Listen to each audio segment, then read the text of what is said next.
بسم اللہ الرحمن الرحیم. سب سے پہلے تو میں وائس نیوز کو جو ہے اپنی نشریات شروع کرنے پر مبارکباد پیش کرتا ہوں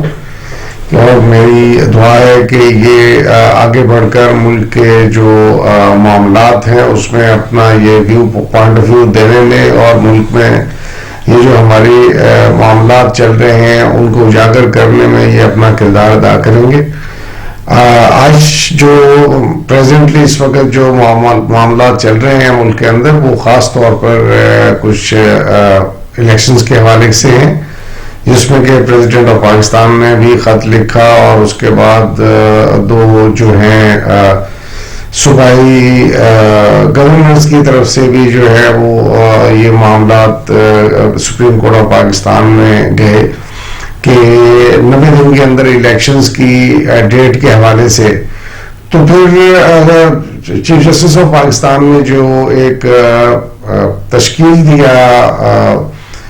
ججز کا پینل، انہوں نے انیشلی تو 9 ججز کا کیا تھا، پھر 4 اس میں سے ڈراپ ہو گئے، تو 5 ججز جو تھے فائنل انہوں نے بیٹھ کے اس کیس کو سنا اور اس کیس کو سننے کے بعد انہوں نے یہ کنفرم کیا کہ 90 دن کے اندر الیکشن کرانا جو ہے وہ ذمہ داری ہے الیکشن کمیشن کی، اور یہ الیکشن 90 دن کے اندر ہی ہوں گے. اب اس کے اوپر جو ہے وہ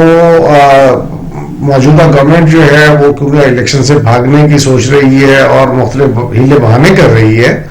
تو ایسے حالات میں بڑی سمپل سی بات ہے کہ وہ ایک ایمبیگوٹی پیدا کرنے کی کوشش کر رہے ہیں کہ اب ہم پیدا ہو کہ یہاں پر جو ہے جی وہ 2 ججز نے یہ کہہ دیا، 3 نے. بھائی جن ججز کو کانسٹیٹیوٹ کر دیا سپریم کورٹ کے چیف جسٹس صاحب نے، صرف ان کے فیصلے جو ہیں وہ معتبر ہیں، اس سے علاوہ ہٹ کے کسی جج صاحب کا کوئی بھی اپنا جو سوچ یا ان کا سوچ کی عکاسی جو بات کرتی ہو وہ فیصلے سے اس کا کوئی تعلق نہیں ہے. تو یہ اٹل فیصلہ ہے اور 90 دن کے اندر الیکشن ہونے ہیں، اور اگر اس کی خلاف ورزی کی گئی تو اس کے سخت جو ہے کانسیکوینسز، لیگل کانسیکوینسز نکلیں گے، جو کہ سپریم کورٹ اس پہ چیف جسٹس آف پاکستان بہت سخت ایکشن لے سکتے ہیں.